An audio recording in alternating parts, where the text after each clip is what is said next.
So hello everyone, आज हम बात करेंगे बंडल ब्रांच ब्लॉक के लिए। तो सबसे पहली बात ये है कि लोगों को लगता है कि जो बंडल ब्रांच ब्लॉक है इसका मतलब ये होता है कि किसी भी हार्ट के आर्टरी में ब्लॉक होना। तो ये एक तरह से कम्प्लीटली मिथ है। बंडल ब्रांच ब्लॉक का मतलब कहीं भी ऐसा नहीं है कि किसी भी हार्ट की आर्टरी में या फिर कहीं भी हार्ट के वेन कहीं भी किसी भी तरह का ब्लॉकेज हो। बंडल ब्रांच ब्लॉक का मतलब होता है क्लियर कट कि अगर हार्ट के अंदर किसी भी तरह से इलेक्ट्रिकल सिग्नल्स है, अगर वो प्रॉपर वे में हार्ट के मसल्स के थ्रू, मसल्स के इंटरमीडिएट में अगर अच्छे से फ्लो नहीं होता है तो उसको हम बोलते हैं बंडल ब्रांच ब्लॉक। अभी बंडल ब्रांच ये वर्ड कहाँ से आया है? सबसे पहली बात है, आपको मैं एक एनाटॉमिकल स्ट्रक्चर बोलता हूँ हार्ट का कैसा होता है।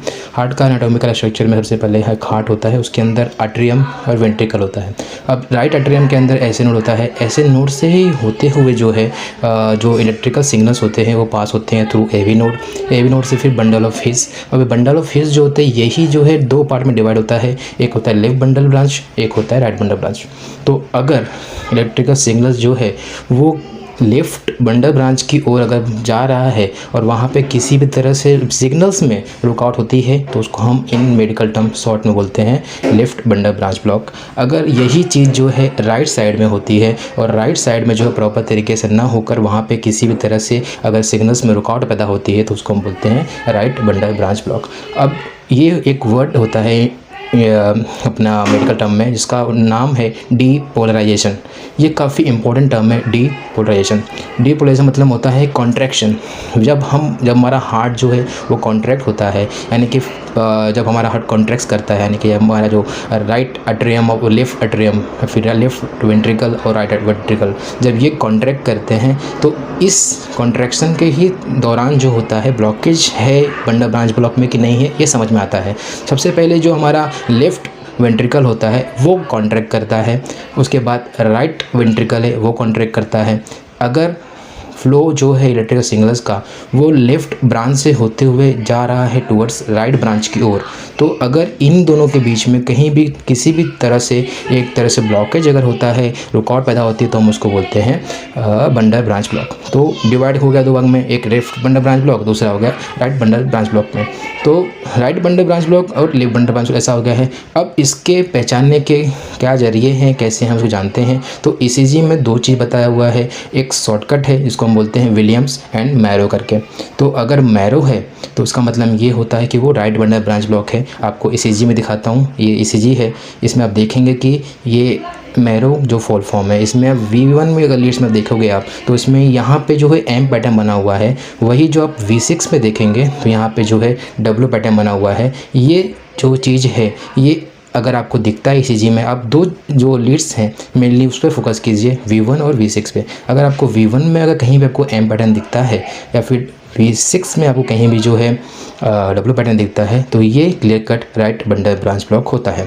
और सेम इसका उल्टा है विलियम्स। अगर आपको V1 के लीड्स में जो है कहीं भी V1 के लीड्स में आपको अगर W पैटर्न दिखता है और अगर आपको V6 के लीड्स में M पैटर्न दिखता है तो आप ये मानिए कि क्लियर कट ये जो है वो लेफ्ट बंडल ब्रांच ब्लॉक है।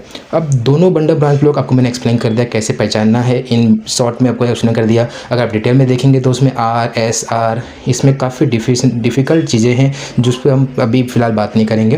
तो ये आपको मैंने एक आइडेंटिफिकेशन बना दिया कि आप अगर इस चीज़ देखते हो तो आपको क्या मालूम पड़ेगा। दूसरा होता है कि in left bundle branch block में और राइट बंडल ब्रांच ब्लॉक में एक चीज़ जो कॉमन है वो है कि दोनों में है वाइट QRS कॉम्प्लेक्स आपको मिलेगा, जिसमें से QRS कॉम्प्लेक्स का जो रेट होता है वो 120 मिलीसेकेंड होता है, जो कि काफ़ी हद तक ज़्यादा है।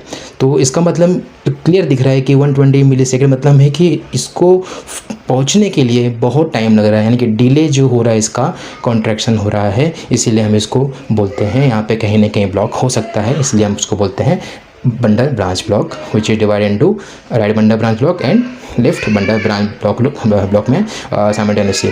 अब दूसरा ये होता है कि सर क्या लेफ्ट बंडल ब्रांच ब्लॉक और राइट बंडल ब्रांच ब्लॉक एक डिफ़िकल्ट चीज़ है और क्या इससे डेथ हो सकती है, क्या ये काफ़ी मेजर इशू है पेशेंट के लिए। तो आपको मैं एक चीज़ बोलता हूँ, अगर आपके ईसीजी में राइट बंडल ब्रांच ब्लॉक दिख रहा है तो आपको एक इंडिकेशन है कि आपको मेडिकेशन स्टार्ट करना चाहिए। अगर आप प्रॉपर मेडिकेशन स्टार्ट करते हैं तो आपको लाइफ टाइम तक कोई भी इशू नहीं आएगा। लेकिन अगर आपके ईसीजी में लेफ्ट बंडल ब्रांच ब्लॉक दिखता है तो कहीं ना कहीं आपको आपके हार्ट में इशू है, आपको हो सकता है कि उसमें आर्टरी में भी कहीं ना कहीं ब्लॉकेज वगैरह हो सकता है, आपका हार्ट फेलियर हो सकता है, कहीं ना कहीं आपके लंग्स में भी कुछ ना कुछ इन्वॉल्वमेंट हो सकता है। उसके लिए आपको एक कार्डियोलॉजिस्ट अथवा पल्मोलॉजिस्ट को दिखाना पड़ेगा कि इसमें मेजरली क्या इशू है, आपको 2D को सब कुछ करना पड़ेगा। तो आपको मैं इन शॉर्ट ये बोल सकता हूँ कि राइट बंडल ब्रांच ब्लॉक उतना ज़्यादा सीरियस मैटर नहीं है जितना लेफ़्ट बंडल ब्रांच ब्लॉक होता है, और इसका ट्रीटमेंट भी है, तो इसमें कोई भी ज़्यादा इशू की बात नहीं है। दूसरा है कि लेफ़्ट बंडल ब्रांच ब्लॉक अगर आगे जाके और डिफ़िकल्टी देता है तो इसका परमानेंट सॉल्यूशन होता है pacemaker. Thank you very much. आपको अगर वीडियो पसंद आया हो तो keep share, keep like. Thank you much.